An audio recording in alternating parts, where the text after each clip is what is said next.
வரூதினி ஏகாதசி வழிபாடு. இந்த ஆண்டு வரூதினி ஏகாதசி ஏப்ரல் 13ஆம் தேதி, அதாவது 13/4/2026 திங்கட்கிழமை அன்று அதிகாலை 1:16 மணிக்கு தொடங்கி ஏப்ரல் 14ஆம் தேதி அதிகாலை 1:08 மணிக்கு முடிவடைகிறது. எனவே ஏப்ரல் 13ஆம் தேதி வரூதினி ஏகாதசி விரதமும் ஏப்ரல் 14ஆம் தேதி பாரணையும் அனுசரிக்கப்படுகின்றன. விரதத்தை முடிப்பதற்கான சுப நேரம் காலை 6:54 மணி முதல் 8:30 மணி வரை ஆகும். இந்த வரூதினி ஏகாதசியில் விரதம் இருந்து விஷ்ணு பகவானை மகிழ்வித்து ஆசீர்வாதம் பெற விரும்பும் பக்தர்கள் அந்த வரூதினி ஏகாதசியின் புண்ணிய கதையை பாராயணம் செய்தோ அல்லது பாராயணம் செய்ய சொல்லி கேட்கவோ செய்தால் மிகவும் சிறப்பானதாக இருக்கும். இத்தனை சிறப்பு மிகுந்த இந்த வரூதினி ஏகாதசியின் கதையை நாம் இப்பொழுது காணலாம். இந்த வரூதினி ஏகாதசியின் புனிதமான புண்ணிய புராணத்தை பகவான் ஸ்ரீகிருஷ்ணர் யுதிஷ்டனுக்கு விளக்குகிறார். ஒரு காலத்தில் நர்மதை நதிக்கரையில் அமைந்திருந்த ஒரு ராஜ்யத்தை மாந்தாத்தா என்ற மன்னன் ஆண்டு வந்தார். அவர் மிகவும் தாராள குணமும் பக்தியும் கொண்ட மன்னனாக விளங்கினார். அடிக்கடி அவர் காட்டிற்கு சென்று பகவானை நோக்கி ஆழ்ந்த தவம் புரிவதை வழக்கமாக கொண்டிருந்தார். அப்படி ஒரு நாள் மற்ற நாட்களைப் போலவே ஆழ்நிலை தவம் செய்வதற்காக காட்டிற்கு சென்றார். அப்பொழுது திடீரென்று காட்டிலிருந்து ஒரு காட்டு கரடி வெளிவந்து தியானத்தில் முழுமையாக மூழ்கியிருந்த மன்னனின் பாதத்தை கடிக்க தொடங்கியது. மன்னன் தவத்தில் ஆழ்ந்திருந்ததால் அவருக்கு எந்த வலியும் தெரியவில்லை. சிறிது நேரத்திற்கு பிறகு மன்னனின் கால்களை கடித்தவாறே அந்த கரடி அவரை காட்டினுள் இழுத்துச் சென்றது. அப்பொழுதுதான் மன்னர் சுயநினைவு பெற்றார். தவத்தில் மூழ்கியிருந்ததால் மன்னனால் அவ்வளவு நேரம் வரை வலியை உணர முடியவில்லை. தவத்திலிருந்து வெளிவந்த பிறகு அந்த கரடியின் மீது கோபத்தையோ வன்முறையையோ அவரால் காட்ட முடியவில்லை. மன்னன் உதவிக்காக விஷ்ணு பகவானை நோக்கி முறையிட்டார். அந்த தருணத்தில் விஷ்ணு பகவான் தோன்றி தன்னுடைய சக்கராயுதத்தால் அந்த கரடியை கொன்றார்.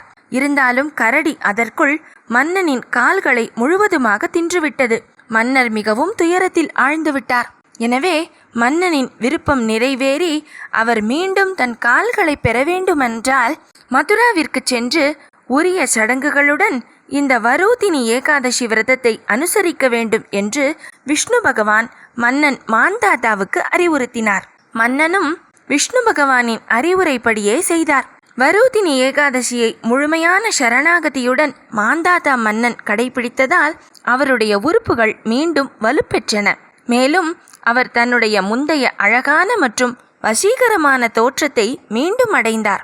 விஷ்ணு பகவான் தனக்காக அர்ப்பணிக்கப்பட்ட இந்த விரதத்தை உரிய பக்தியுடனும் சடங்குகளுடனும் யார் அனுசரித்தாலும் அவருக்கு தன் தெய்வீக தரிசனத்தை விஷ்ணு பகவான் நேரடியாக அருள்கிறார் என்று பக்தர்களால் இன்றும் நம்பப்படுகிறது. இத்தனை சிறப்புமிக்க இந்த வரூதினி ஏகாதசி ஏப்ரல் 13ஆம் தேதி, அதாவது 13/4/2026 அன்று திங்கட்கிழமையில் வருகிறது.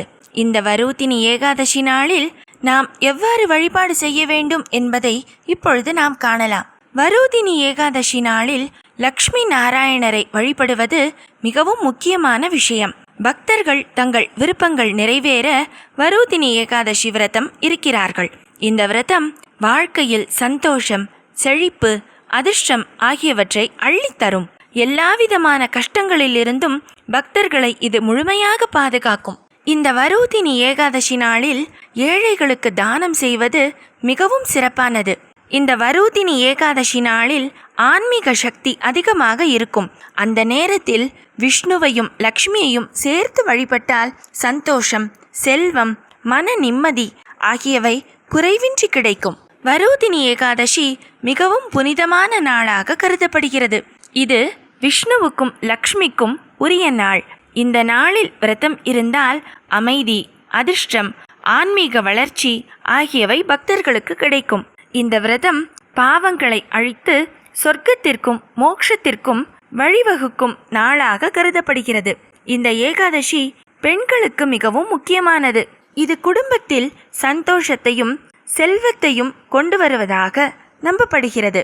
லக்ஷ்மி நாராயணரை வழிபடுபவர்களுக்கு வீட்டில் செல்வம் பெருகும், மன நிம்மதி அதிகரிக்கும். இந்த விரதம் குறிப்பாக மன அமைதியையும் ஆன்மீக முன்னேற்றத்தையும் அள்ளித்தருவதாக நம்பப்படுகிறது. இந்த வரூதினி ஏகாதசி நாளில் விரதம் இருந்து பெருமாளை வழிபட்டு விஷ்ணு சகஸ்ரநாமம் மற்றும் பெருமாளின் திருநாமங்களை சொல்லி வழிபடுவதால் பெருமாளின் அருள் பக்தர்களுக்கு பூரணமாக கிடைக்கும். பெருமாளின் 108 திருநாமங்களை சொல்லி வழிபடுவதும் துளசியால் அர்ச்சனை செய்வதும் மிகவும் சிறப்பானது. மஞ்சள் நிற ஆடை அணிந்து பெருமாளுக்கும் மஞ்சள் நிற பூக்கள் சூட்டி வழிபடுவது மிகவும் நல்லது. பகவான் ஸ்ரீகிருஷ்ணர் யுதிஷ்டனிடம் கூறினார், ஸ்ரீஹரியின் தாமரை திருவடிகளில் தங்கள் மனதை நிலைநிறுத்தி வரூதினி ஏகாதசி அன்று நம்பிக்கையுடன் விரதம் இருப்பவர்கள் 10,000 ஆண்டுகள் தவம் செய்ததற்கு சமமான பலனை பெறுவார்கள். மனிதர்களின் செயல்களை கணக்கிடும் சித்திரகுப்தனால் கூட இந்த வரூதினி ஏகாதசி விரதத்தின் புண்ணியத்தை எழுத முடியாது. மகா பாவி வரூதினி ஏகாதசி என்று விரதம் இருந்தால் கூட அவனுடைய பாவ எண்ணங்கள், பாவ எண்ணிக்கைகள் ஆகியவை படிப்படியாக குறைந்து மறைந்து அவன் ஓர் உயர்ந்த நிலையை அல்லது உயர்ந்த கிரக மண்டலத்தை அடைவான் என்று பகவான் ஸ்ரீகிருஷ்ணர் யுதிஷ்டனுக்கு கூறியிருக்கிறார். இத்தனை சிறப்பு மிகுந்த இந்த வரூதினி ஏகாதசி ஏப்ரல் 13ஆம் தேதி 13/4/2026 திங்கட்கிழமையன்று வருகிறது. நாமும் இந்த வரூதினி ஏகாதசி நாளில் விரதம் இருந்து விஷ்ணு பகவானின் அருளையும் அனுகிரகத்தையும் ஆசீர்வாதத்தையும் பெறலாமே. ஆனந்த ராகமாய் ஓர் ஆன்மீக பயணம். நீங்கள் பார்த்து கொண்டிருப்பது உங்கள் பாக்யம் சேனல். இது உங்கள் பாக்யம், எங்கள் பாக்யம். வழங்குவோர் அன்புடன் கல்யாண் ஜுவல்லர்ஸ்.